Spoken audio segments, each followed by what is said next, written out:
agarra la población de mujeres,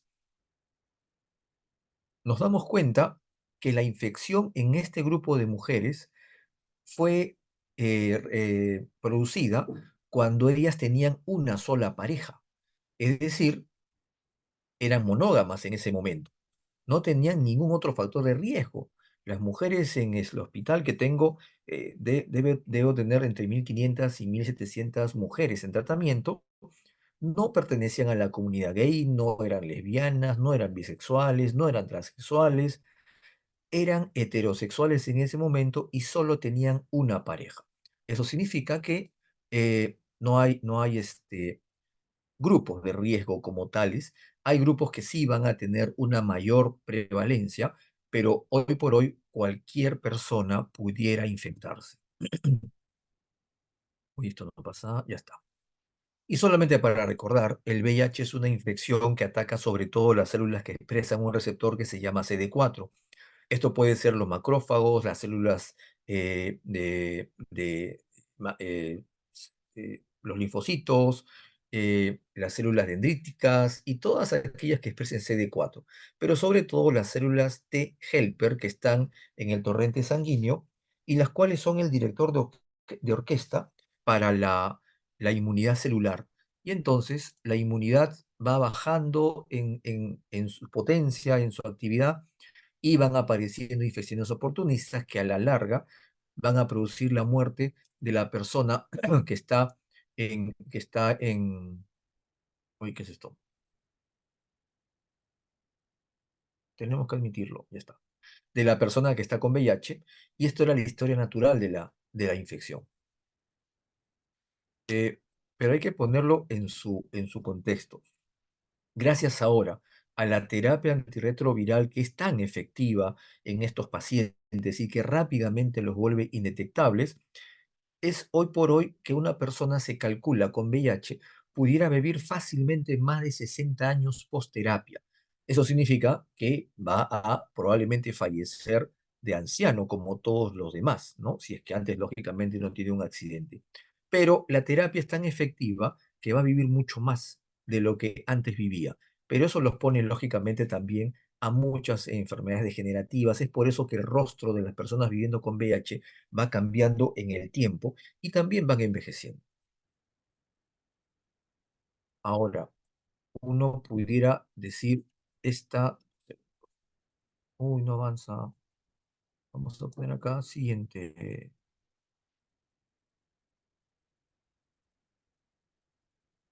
ahí está. Entonces, uno pudiera decir en el Perú cómo vamos, cómo estamos en infecciones. Estos son los casos diagnosticados de VIH en el Perú en los quinquenios bueno, desde el año 2015 a 2024. Ven ustedes ahí que estos son los casos por años, ¿no? ¿Cuántos teníamos? ¿Cuántos iban diagnosticando? El 2020 hubo un bajón, pero esto no nos dejemos engañar. Fue básicamente por un subregistro porque empezó la pandemia y la gente no iba a hacerse pruebas, lógicamente. Y entonces miren cuántos pacientes más o menos por año vamos diagnosticando. 8.000, más de 8.000, y hoy el 2024, esto es hasta más o menos febrero, ¿ah? Estábamos en esta cantidad. En ningún caso ha habido disminución evidente. Y esto es los casos según hombre-mujer, la relación hombre-mujer. Siempre predomina los varones en el diagnóstico de VIH, pero miren ustedes las columnas de mujeres, que está aquí en rosadito, eh, va aumentando en el tiempo, ¿no? Y esto se calcula que está pasando porque hay muchos varones que tienen contacto con personas de la comunidad LGTBIQ, por ejemplo, hombres gay o mujeres trans, y regresan a sus hogares e infectan a sus parejas habituales, que generalmente hemos dicho son mujeres monógamas, ¿no? Esto es la pirámide poblacional de personas infectadas con VIH. Y como ustedes ven ahí, es un rombo, lo más parecido a un rombo. Entonces, ¿qué significa esto? Que la mayoría de personas que se infectan hoy por hoy, desde el 2019 al 2023 con VIH en el Perú, están generalmente entre los 20 y los 34 años, en este bolsón. Yo ya me salvé, pero estoy seguro que ustedes están dentro de ese bolsón. Entonces, esta es una infección asociada a conductas de riesgo. Es por eso que la mayoría de personas que yo diagnostico en mi hospital, en la consulta externa todos los días, está en este rango. Lógicamente, encontramos mayores también o menores también, pero es más raro. La mayoría van a estar entre los 20 y los 34 años de edad para esta infección. Y otra de las cosas que tenemos que ver es que predominantemente la transmisión en el Perú es por vía sexual. Casi el 95% de las infecciones son vía sexual. La vía vertical, es decir, transmisión materno-infantil de la mamá al hijito, es minúscula, 0,1% más o menos, y perdón, 0,41, y desconocido, el paciente no lo identifica, es 4,7. Pero bueno, esto que no lo identifica es bastante raro. Generalmente no quieren admitir que probablemente fue por vía sexual. Eso significa que casi el 98% de personas diagnosticadas en el Perú son por relaciones sexuales, lógicamente. Y esto es lo que va del 2024, no varía mucho. Más del 90% siempre va a ser por transmisión sexual. Y esto es los casos de infección en personas según la pareja que tuvieron. Y la mayoría de los infectados tuvieron relaciones con hombres. Un pequeño porcentaje, aquí está, con mujeres, y un pequeño porcentaje más pequeño aún son las personas bisexuales, que tienen tanto relaciones con hombres como con mujeres entre el 2020 y el 2024. Y bueno, este es el rango de edad más o menos, ¿no? Vamos a ver otra diapositiva, esta de acá. Esta es muy interesante. Estos son los casos de VIH notificados desde el 2019 al 2024, ¿no? Estos son de acá, estos son de VIH y estos son de SIDA, ¿ok? Entonces, de VIH, miren ustedes, se tiñe muy intensamente la zona nororiental. Loreto, Ucayali, Madre de Dios, Amazonas. Yo les cuento algo. Hoy por hoy, la tasa de infección en comunidades nativas en nuestra Amazonía es inmensamente alta. Y incluso en algunos lugares se puede tener cifras similares a los de África subsahariana. Es terrible la infección que está pasando en esos lugares hoy por hoy. Y ven ustedes que el segundo lugar en diagnósticos es la costa norte y la costa central del Perú. Piura, Lambayeque, Tumbes, Lima, Ica, Arequipa, Moquegua. Y un poquito menos la zona de sierra. Siempre la zona de sierra, digamos, es un poquito más conservadora en cuanto a personas vulnerables, como HCH o mujeres trans. Muchos de las personas de esas comunidades de esta zona de sierra, al no ser muy aceptadas, ustedes saben, los pobladores de las serranías del Perú son personas mucho más conservadoras que el resto de la población, y los rechazan, y entonces ellos tienen que ir a vivir en las zonas de selva o las zonas de costa. Y estas son las zonas donde están concentrados, digamos, los casos de SIDA en el Perú. En la zona central del Perú, Lima, el Callao, La Libertad, Lambayeque y Loreto, que está bastante rojito. Entonces, ¿qué se está haciendo? ¿Qué hace el ONUCIDA, que es la facción de la Organización de las Naciones Unidas que ve salud y que ve específicamente SIDA, para el, para el año pasado, en la actualización global del 2023? La ONUCIDA dice que hay elementos básicos para una respuesta eficaz al problema del VIH en el mundo, ¿no? Entonces, hay que proporcionar servicios accesibles de prevención para VIH, dar prioridad a enfoques que sean efectivos y protejan los derechos humanos, que, por ejemplo, respeten la diversidad sexual, por ejemplo, eliminar las desigualdades sociales, porque ustedes saben que el rostro, el perfil de la persona que se infecta en el Perú con VIH es un rostro cada vez más pobre, cada vez más joven y cada vez más femenino. recopilar y utilizar datos fiables y oportunos de cómo está comportándose la epidemia hoy por hoy, y crear y mantener un fuerte compromiso político, hacer lobby político para que haya recursos, para que haya mayor y mejor legislación, involucrar a las comunidades afectadas, como por ejemplo las organizaciones civiles, garantizar el acceso equitativo a los medicamentos, adaptar enfoques innovadores y financiar, lógicamente, todas las actividades para que el sistema de salud pública sea efectivo.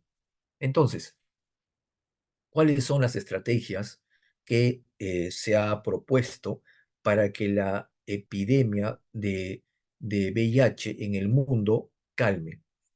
Solo para ponernos en contexto, la epidemia de peste de Justiniano, así se llamó, mató más o menos 70, 80 millones de personas. La epidemia de influenza de 1918, en la Primera Guerra Mundial, mató cerca de 30 millones de personas. El SARS-CoV-2, el COVID-19, del año 2020 al 2023 mató 7 millones de personas. ¿Saben cuántas va matando el VIH hasta ahora? Porque es una pandemia de VIH la que tenemos, solo que es más solapada. Ya van cerca de 40 millones de personas. Entonces, la pandemia del COVID es una zapatilla comparada con la mortalidad que ha producido el VIH en el mundo. Entonces, ¿cuáles son las intervenciones de prevención que en el Perú se están propugnando? Información y consejería, charlas como esta, por ejemplo, para cerciorarnos de que las personas están enteradas de los problemas que existen, pero no solamente entre nosotros que estudiamos esto y que nos educan en esto y recibimos charlas periódicamente sobre esto, sino los escolares que van creciendo en nuestros centros de salud, en nuestros, perdón, centros educativos, que no tienen la oportunidad de escuchar estas charlas. A veces cuando me invitaban a algunos colegios para darles charlas a los chicos, en secundaria, por ejemplo, yo veía que solamente invitaban a los chicos de cuarto y quinto de secundaria. Eso significa que tienen entre 16 años para arriba, ¿verdad? Pero yo decía, ¿pero dónde están los de primer año, por ejemplo, ¿no? Los que tienen 11, 12, y los profesores o los directores o los miembros de la PAFA, qué sé yo, decían, no, doctor, están muy chiquitos, no, ellos no deben escuchar estas cosas, qué sé yo. Ustedes saben cuál es el promedio de inicio de relaciones sexuales en el Perú, ¿verdad? Son 12 años. Es por eso que la vacunación de VPH, de virus papiloma humano, ya se bajó. Antes era 12, ahora es 9 años. Porque se dieron cuenta, felizmente, que cuando vacunaban a los 12 años ya llegaban tarde, pues, ¿no? Es por eso que se bajó a 9. Pero no, todavía seguimos pensando que los chicos de 12 años no deben escuchar nada de sexo porque es como si les diéramos carta libre para ser pervertidos más adelante, ¿no? Una cosa así, ¿no? Pensamiento totalmente conservador y anacrónico con los tiempos. Pero bueno, información y consejería. Preservativos. Manejo sindrómico de las ITS. ¿Por qué? Porque el hecho de tratar una infección de transmisión sexual que no sea VIH, por ejemplo, gonorrea, clamidia, herpes, virus papiloma humano, sífilis, por ejemplo, va a hacer que la posibilidad de transmitir o adquirir VIH disminuya drásticamente, porque las ITS son las grandes facilitadoras de las infecciones por VIH. Una persona que tenga una úlcera genital de cualquier tipo tiene 18, entre 15 y 18 veces más posibilidad de que le transmitan VIH al tener relaciones sexuales con una persona portadora, ¿no? Es un montón. Entonces, si tratamos las ITS de manera oportuna, vamos a disminuir la tasa de transmisión. Profilaxis posexposición, lógicamente, cuando se exponen, estamos hablando de profilaxis cuando se rompió el preservativo o hubo violencia sexual o de repente estuvo la persona bajo los efectos del alcohol y no tomó las precauciones debidas, ahí echar mano de la profilaxis post-exposición. Y vamos a hablar también un poquito de profilaxis pre-exposición, es decir, hay personas que se reconocen de riesgo, dicen, no, mis conductas no van a cambiar mucho, yo acudo de repente a trabajadoras sexuales o de repente yo soy un hombre que tiene sexo con otros hombres y de repente por ahí voy a encontrar una pareja que tenga VIH, mejor tomo profilaxis preexposición y eso lo vamos a explicar un poquito más adelante. Y el tratamiento como prevención, y vamos a explicar un poquitín lo que significa el estudio Partner, que fue fundamental para comprender el tratamiento como prevención, ahí lo vamos a ver. Y la vacunación para infecciones que pueden estar acompañando al VIH como hepatitis B, por ejemplo. Ok, esto es la prevención de VIH en el Perú. Solamente para ver esto. Aquí hay un dato. En el año 2022, según las aproximaciones estadísticas, ya debemos tener 110.000 personas viviendo con VIH. Y eso significa que más o menos al año vamos a tener 5.000 nuevos pacientes, ¿verdad? Pero esto es diferente en la población. El riesgo de que una persona entre 15 y 49 años en el Perú, que no pertenece a los grupos vulnerables, ¿no? Digamos, no sé, entre nosotros, agarramos 100 de personas de la población general, ahí vamos a encontrar una prevalencia de 0,49. Eso significa que tengo que agarrar 200 personas en el Perú para encontrar una persona con VIH. Pero si yo encuentro o selecciono 100 personas privadas de la libertad, presos, ¿verdad? Reclusos en un establecimiento penitenciario, la prevalencia es 0,5. O sea, en 200 de ellos hay una persona con VIH. Es bajo todavía. Si yo junto 100 trabajadoras sexuales, la prevalencia es 1,3 entre ellas, o sea, 1,5. Si yo selecciono 100 hombres que tienen sexo con otros hombres en el Perú, voy a tener más o menos la seguridad de que 10 de ellos tienen VIH. Y las mujeres trans son las que tienen la más alta prevalencia de infecciones por VIH en el Perú. Si yo junto 3 mujeres trans, puedo tener la seguridad más o menos de que una de ellas tiene VIH. La prevalencia es 30%. Y también se echó el estudio de inmigrantes extranjeros. Y para nadie es un secreto que la mayoría de inmigrantes extranjeros son venezolanos, y de ellos la prevalencia es 1,01. O sea, yo junto 100 migrantes extranjeros y voy a tener la posibilidad de encontrar una persona viviendo con VIH en ese grupito. Entonces, en cuanto al diagnóstico, ¿cómo hacemos diagnóstico de VIH? Hasta ahora todavía sigo viendo a personas que vienen a consultorio, tanto desde el hospital como mi consultorio privado, y me dicen, doctor, me he hecho pruebas rápidas, salieron positivas, pero ya me hice el Western blot y salió positivo, eh, porque esa es la prueba confirmatoria. En realidad, ya en mi hospital, por ejemplo, hace tiempo ya no pedimos Western blot para confirmar la infección, porque las pruebas rápidas son tan eficientes, eficaces, que no necesitamos Western blot, ¿no? Estos son ejemplos que les he traído de pruebas que son positivas para VIH, ¿no? Esta, por ejemplo, eh, este es el control que siempre se debe teñir para ver que el casetito este está adecuadamente funcionando. Y esta es la inmunocromatografía, es esto, ¿verdad? Entonces aquí sale positivo porque hay otra rayita, entonces mi paciente tiene VIH positivo. Aquí no solamente tiene VIH, sino tiene también eh, hepatitis C, ha salido positivo. Y aquí, bueno, ha salido negativo todo, pero aquí este no es usada, todavía no le han puesto nada. Vamos a ver entonces. A veces tengo pacientes que me dicen, doctor, he tenido contacto sexual con una persona de riesgo. Yo no sé si esta persona tiene VIH o no, o de repente sí, pero yo quiero hacerme una prueba para salir de dudas, ¿verdad? Entonces, ustedes saben, bueno, no antes que ustedes nacieran, lógicamente. Estoy seguro que la mayoría de ustedes nacieron en el año 2000, un poquito más, un poquito menos. Pero en los años 90, cuando ya salieron los primeros ELISAs, eran de primera generación, pero eran muy burdos, muy toscos, muy primitivos, digamos, y necesitaba que la persona tuviera gran cantidad de anticuerpos para que salga positiva la prueba. Entonces, el periodo de ventana, es decir, desde que uno se infecta hasta que la prueba sale positiva para anticuerpos, era bastante larga, era 3 meses, 4 meses.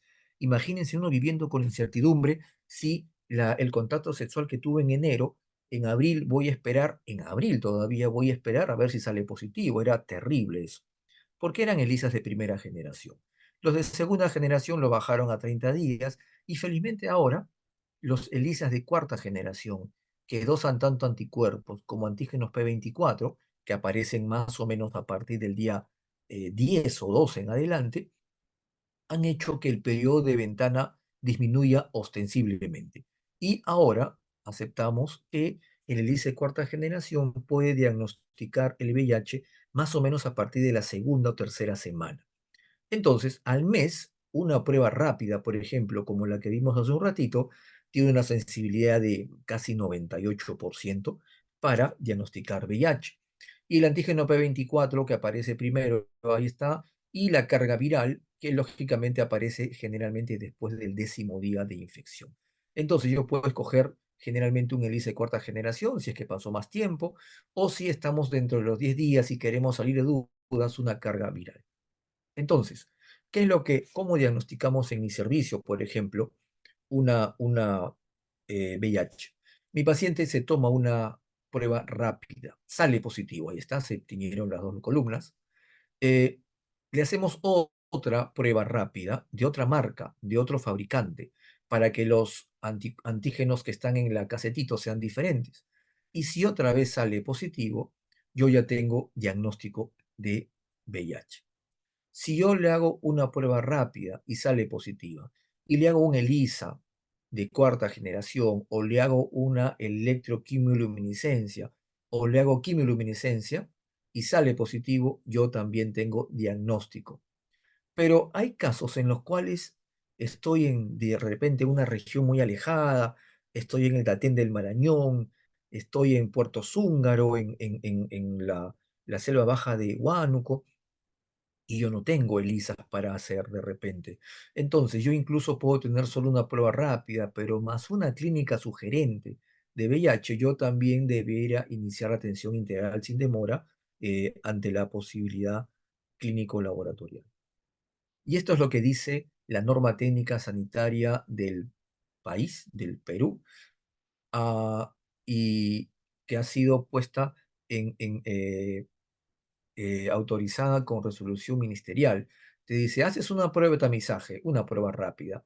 Resulta reactivo, no, entonces no pasa nada, está negativo. Pero si resulta positivo, hay que realizar la segunda prueba rápida. Si resulta reactivo, sí, entonces hay que reportar como reactivo. Y aquí a este paciente hay que tomarle prueba rápida porque necesitamos empezarle terapia antirretroviral. Entonces, una prueba rápida, otra prueba rápida positivas, yo ya lo considero positivo. Ya no necesitamos una inmunofluorescencia, ya no necesitamos un Western blot generalmente. ¿Qué hacemos en el caso que estamos trabajando y nos pinchamos con una persona con VIH? Aquí ya entramos al tema de prevención. Si nos pinchamos con una aguja utilizada en una persona con VIH, o de repente no es aguja, de repente nos ha salpicado sangre a los ojos, que también es una mucosa adecuada para la transmisión de la infección, nosotros tenemos que catalogar esto como un accidente ocupacional de riesgo biológico, así se llama. Pero de repente un trabajador de la población general que no trabaja en salud, pero que de repente se expone a un contacto de riesgo, o lo violentan, o se rompe el preservativo, eso se califica como un accidente no ocupacional de riesgo biológico, ¿verdad? Tanto para VIH como hepatitis B y hepatitis C. Pero hablando específicamente de VIH, lo que estas personas deben hacer es tomar, bueno, primero hacerse una prueba para demostrar que no tienen VIH de antes, lógicamente. Y tienen 72 horas máximo, para tomar profilaxis post-exposición. ¿Por qué 72 horas? Bueno, lo ideal es tomar dentro de las 5 primeras horas y lo mejor es tomar dentro de las primeras 24 horas. Pero digamos que el rango máximo es 72 horas. ¿Por qué? ¿Por qué tenemos que tomarlo como 72 horas? Por esto. Viene el virus, ingresó ya sea por contacto sexual o de repente por un pinchazo, una aguja usada en un paciente con VIH, o lo que los internos frecuentemente ocurren en el hospital tomando el AGA, qué sé yo. y entonces entra el virus y se une la primera célula que va a encontrar, que están en la piel, cuidando nuestra piel, es la célula dendrítica, ¿no? Que es un macrófago modificado y que expresa receptor CD4. Entra el virus, empieza a esta célula dendrítica a desmembrarlo y empieza a presentar los antígenos. Y lo transporta hasta un linfocito CSD4. Este transporte desde la célula dendrítica hasta el linfocito CD4 dura 24 horas en promedio. Y este linfocito tiene que migrar desde la zona que le entregó la célula dendrítica y tiene que llegar al ganglio linfático regional. Y ese trayecto dura entre 24 y 48 horas. Entonces, 24 horas que demora en procesar la célula dendrítica y 24 a 48 horas que demora el transporte de la célula CD4 hasta que entra al ganglio linfático son las 72 horas. Después de eso, se considera que ya llegó al ganglio linfático y nadie lo puede sacar. Esta persona ya desarrolla inexorablemente infección por VIH. Pero si nosotros le damos profilaxis en el interín, podemos abortar la infección. Es por eso que cuanto más temprano mi persona afectada tome terapia preventiva, post-exposición, es mejor. Entonces, en la norma técnica sanitaria del 2020, te dice que una persona, ya sea por profilaxis no ocupacional o ocupacional, tiene que tomar una pastillita de tenofovir, lamivudina, dolutegravir, una vez al día por, por 28 o 30 días, ¿no? Pero tiene que ser dentro de las 72 horas post-exposición. Lo ideal es lo antes posible, como hemos dicho.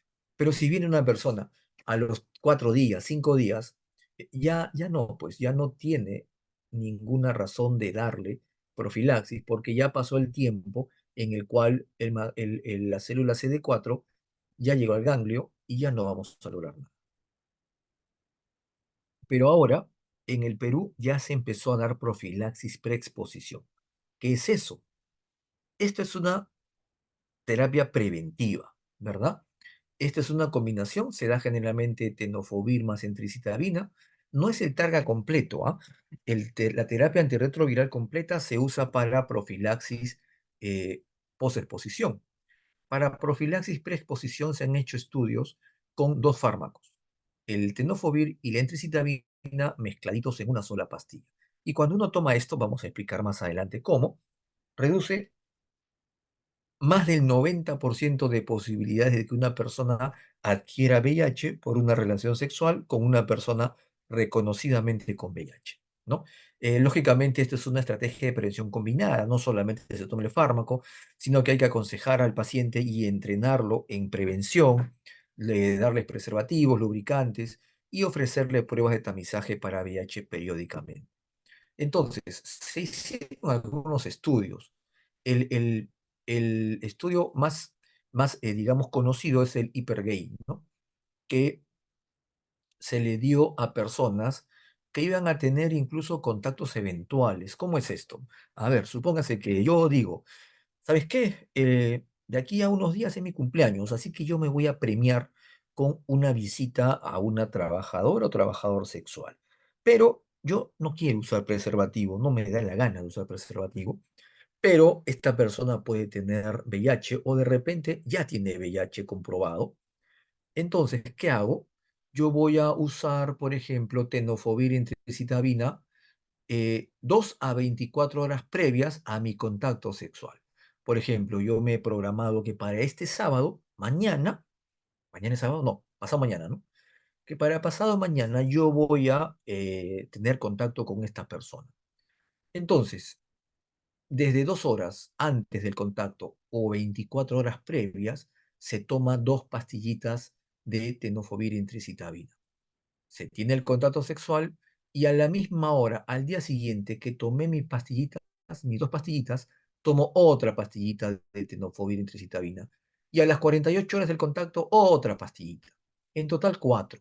Y con esto se ha visto en el estudio que se reducía la tasa de infección por VIH en 86%. Pero en estudios en la vida real, en etiqueta abierta, esta prevención ha sido hasta de 97%, ¿se imaginan? Entonces, esto ya se ofrece en los hospitales.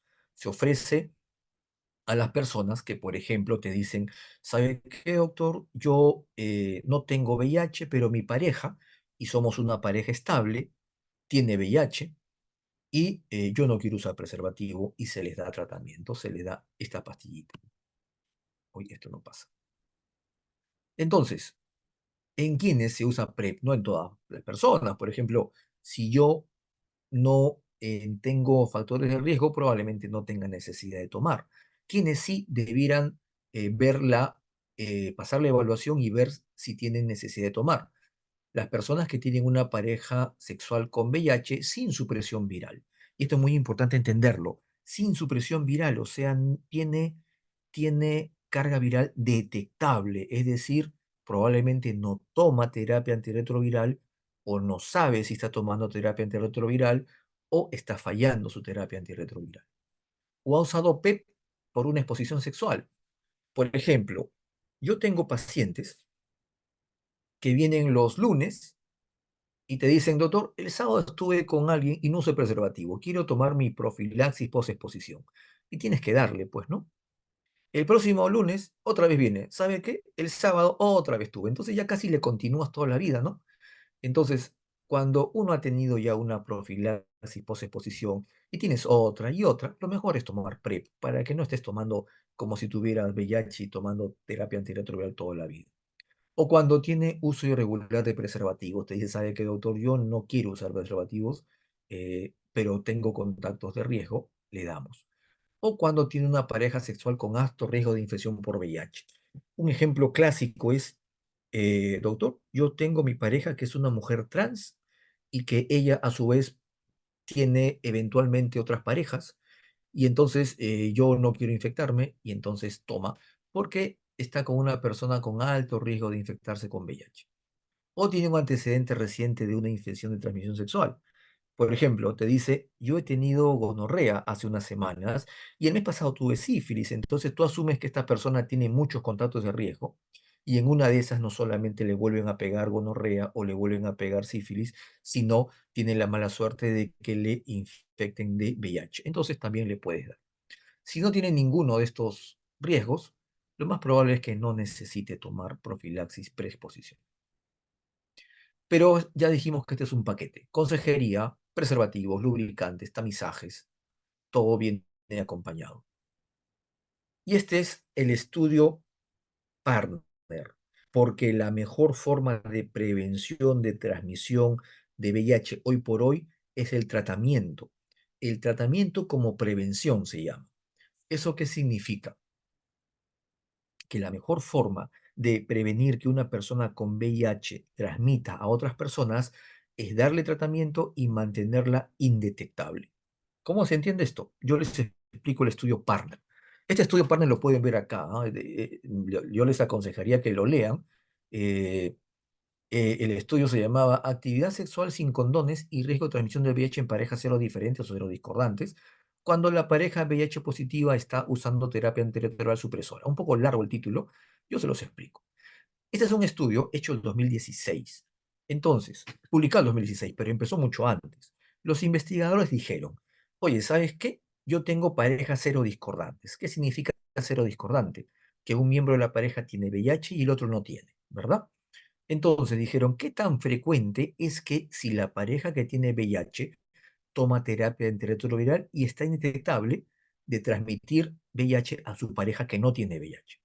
Así que vamos a ver qué tanto es esto. Así que enrolaron 888 parejas, ¿verdad? Eh, con este criterio, que sean parejas cero discordantes. Una pareja tiene y la otra no. Y la pareja que tenía VIH tenía que tomar terapia antirretroviral y mantenerse indetectable durante todo el estudio. ¿Ok?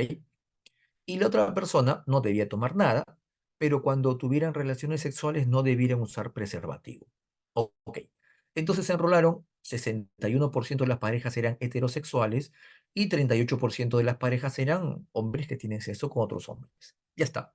Lo siguieron durante mucho tiempo y al final del estudio dijeron, vamos a sacarle pruebas a las parejas que no tienen para ver cuántas han sido infectadas. y encontraron que había cero casos. Ok, y esto causó mucho revuelo en la comunidad de investigadores sobre VIH. ¿Cómo va a ser cero? O sea, no puede ser, esto está mal. Y dijeron, de repente esto está sesgado porque la mayoría de parejas son heterosexuales, ¿verdad? Y ustedes saben que la transmisión es más eficiente entre hombres que tienen sexo con otros hombres. Entonces, a este le llamaron Partner uno y hicieron el estudio Partner 2 y en el cual dijeron todas las parejas de este estudio van a ser hombres que tienen sexo con otros hombres, para evitar el sesgo del estudio anterior. Y entonces hicieron lo mismo, 800 parejas, cero discordantes, el que tuviera VIH debiera tomar targa y mantenerse indetectable, y los que no tuvieran VIH no usar condón. Ya está. Y se les siguió también. En general se calcula que tuvieron 77.000 relaciones durante todo el tiempo de seguimiento las parejas. ¿Ok? Y entonces, al final del estudio, le sacaron también a las parejas una prueba de VIH y encontraron que 5 personas tenían VIH. Ok, ya ves, había personas con VIH, dijeron, contagiadas o infectadas. Pero espérate, a estas personas infectadas les hicieron una genotipificación, o sea, ver si el virus era igualito al de su pareja. Y se dieron cuenta que no era igualito. ¿Qué significaba esto? Que estas 5 personas habían sido infectadas por otra pareja. Infidelidad, digamos, ¿verdad? O de repente consentida, no sé, no me meto en eso. Pero la cosa es que no era su pareja habitual. Sacando, separando esas 5 personas infectadas, el resultado fue el mismo. Cero casos infectados. Es por eso que a partir de este estudio y otros que vinieron después, se considera que cuando una persona está indetectable de carga viral, es intransmisible, o sea, no infecta a la pareja con la que está. Es por eso que la idea es que a todas las personas en el mundo que tengan VIH, darles terapia antirretroviral, mantenerlas indetectables y cuando eso pase, la epidemia cesa, termina. En conclusión, a más de 40 años del inicio de la pandemia de VIH en el Perú, en el mundo entero en realidad, se ha convertido en una condición crónica controlable. Así como hay hipertensos y tienen que tener terapia toda la vida, así como hay diabéticos y tienen que estar controlados toda la vida, así también hay personas viviendo con VIH y pueden mantenerse controlados todo el tiempo. La pandemia del VIH, a pesar de todos los avances que se han producido a lo largo del tiempo, continúa, no se ha detenido. No hay vacuna todavía contra VIH y se calcula que van a pasar por lo menos 5 a 10 años hasta que haya una vacuna efectiva. Hasta ahora todos los estudios de vacunación han fracasado, les cuento. La PrEP, la profilaxis preexposición, viene a sumarse a las estrategias de prevención del uso de condón, de indetectabilidad, de profilaxis posexposición. Y esto es un consejo para todas las personas que en algún momento de su vida han tenido algún contacto de riesgo. Hay que hacerse la prueba de VIH de manera periódica como una estrategia de diagnóstico y encontrarlo de manera oportuna. Eso es lo que tenía para ustedes el día de hoy y no sé si tuvieran alguna, alguna pregunta. Sí, alguien ha levantado la mano, creo. O creo que está muteado.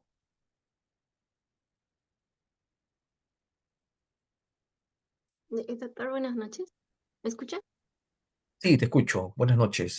Doctor, una pregunta. ¿Cómo se evalúa la adherencia al tratamiento antirretroviral?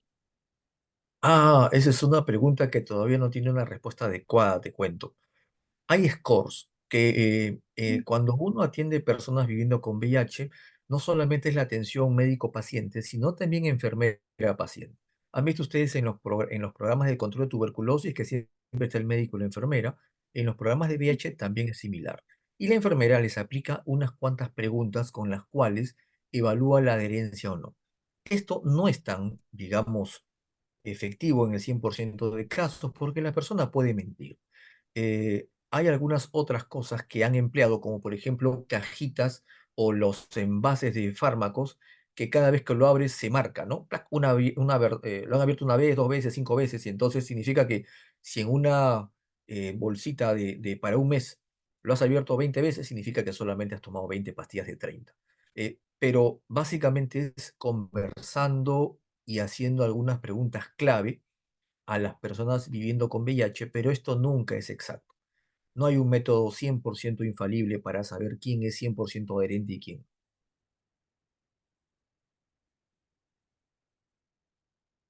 Sí, Adriana, doctor. levantaste. Y otra pregunta. ¿Cuánto es el porcentaje de adherencia en el caso del Hospital Loaiza?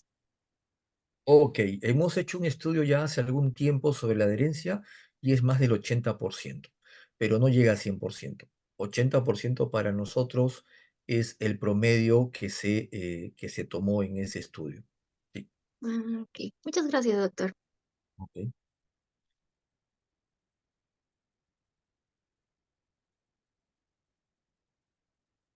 William, Sí, doctor, buenas noches. buenas noches. Tenía una consulta. En el caso de la profilaxis post-exposición, ¿cuál es la eficacia de ese tratamiento? ¿Qué porcentaje de las personas no logran desarrollar la enfermedad y qué porcentaje sí son afectados?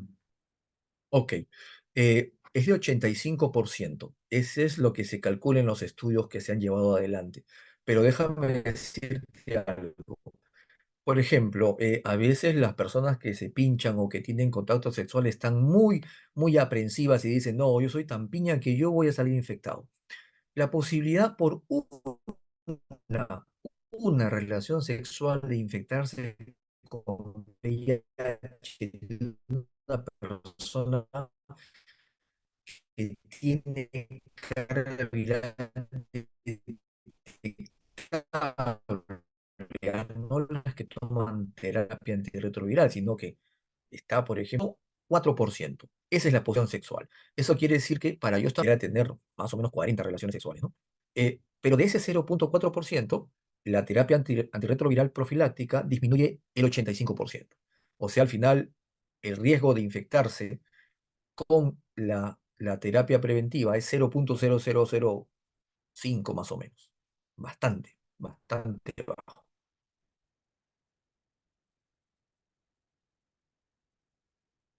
No sé si tienen alguna otra pregunta.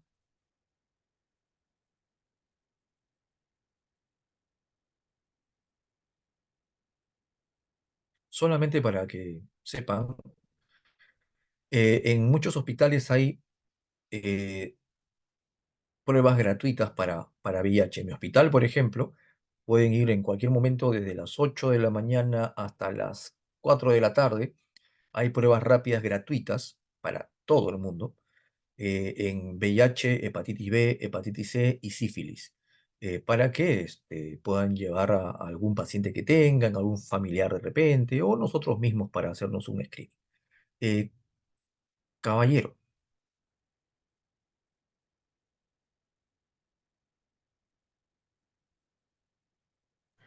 Ah, sí, doctor, disculpe una consulta sobre el porcentaje, por así decirlo, de adherencia que debería haber para que sea efectivo el tratamiento. Recuerdo que decían que tenía que ser muy cercano al 100%, pero otro doctor había dicho que no era tanto así, ¿no? Sino que podía ser menor, pero que se recomendaba un 100% para que no se descuiden, por así decirlo, los pacientes. ¿Es verdad?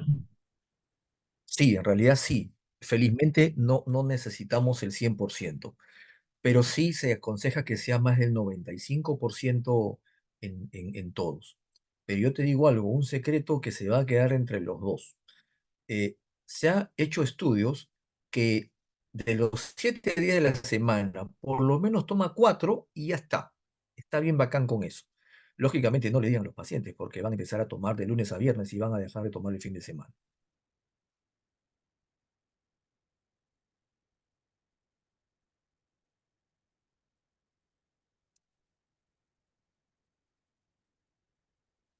Ah, Andy, ¿verdad?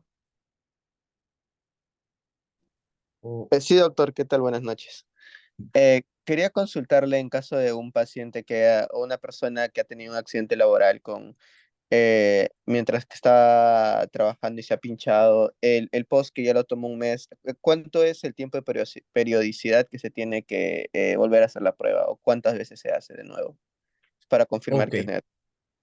Ajá, gracias por tu pregunta. Eso nos preguntan bastante. La norma técnica nacional aprobada en 2020 nos dice que tiene que sacarse basal, o sea, apenas se pinche un basal para demostrar que no tenía de antes, tomarse al mes, o sea, cuando acaba la terapia antirretroviral de profilaxis, a los 3 meses y a los 6 meses. ¿Ok? Sin embargo, ya se ha demostrado que cuando uno sale negativo al mes y a los 3 meses, ya no es necesario hacer el de 6 meses, porque las pruebas son tan efectivas que a los 3 meses ya se ha detectado al 100% de pacientes que salieron positivos. Es decir, a los 3 meses, sales negativo, estás negativo. Sales positivo, estás positivo. Ya no va a variar así le tomemos a los 6 meses, al año y todo lo demás. Eso es.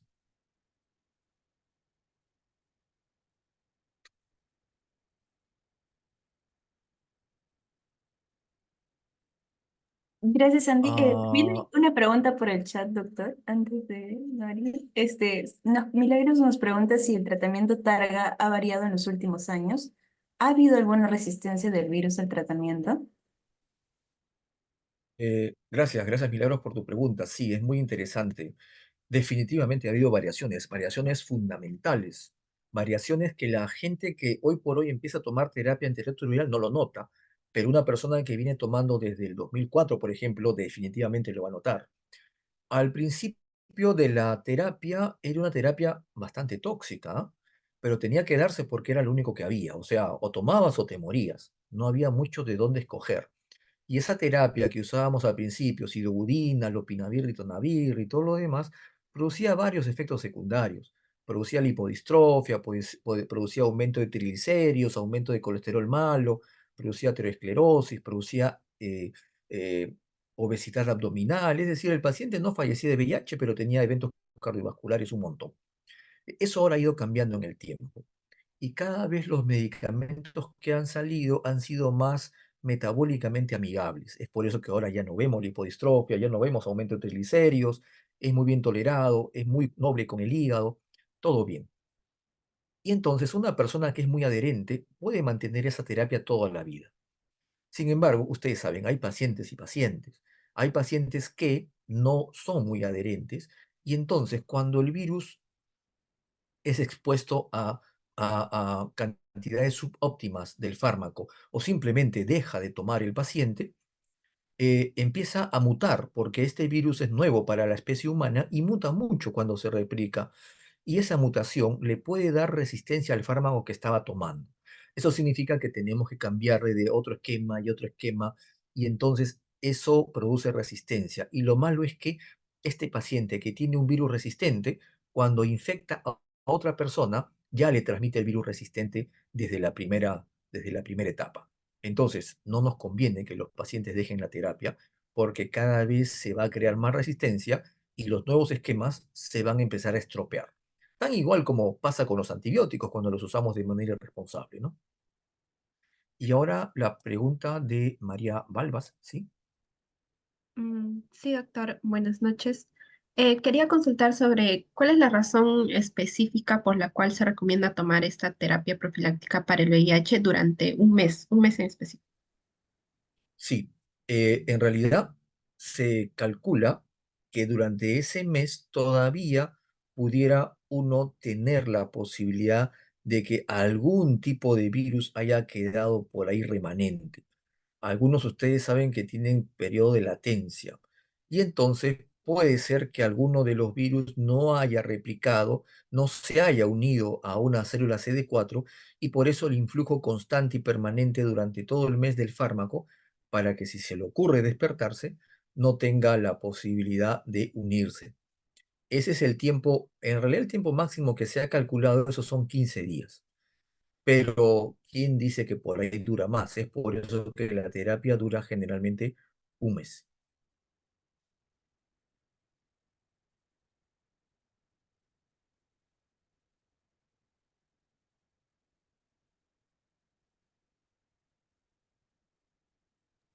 Muchas Otra cosa gracias, que, doctor.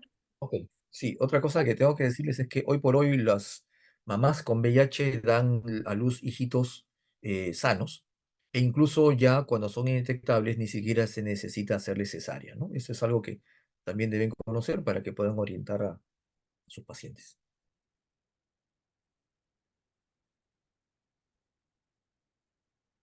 Muchas gracias, doctor. Creo que no hay más preguntas. Estuvo muy interesante su ponencia y muchas gracias por todo el conocimiento compartido. Me preguntaba si nos podríamos tomar una foto antes de culminar la sesión. Ah, claro. Gracias por permitirme llegar a ustedes y por este tiempo que hemos estado conversando. Bien. Chicos, prendan sus camaritas, por favor, para tomarnos la foto final. Y No se luego, preocupen, no se preocupen si no se han peinado, yo tampoco.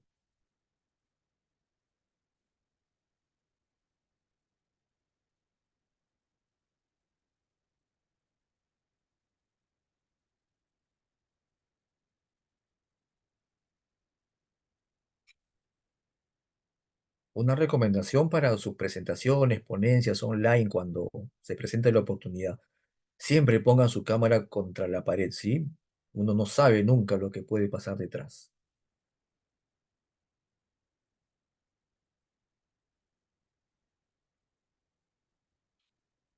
ya, a la cuenta de tres voy a tomar la foto. Uno, dos, tres. Ya está, chicos. Muchas gracias. En un momento vamos a enviar el pase de lista por el chat de Zoom. Muchas gracias, doctor. Una Ok, excelente muchas conexión. gracias. Buenas noches, buen fin de semana.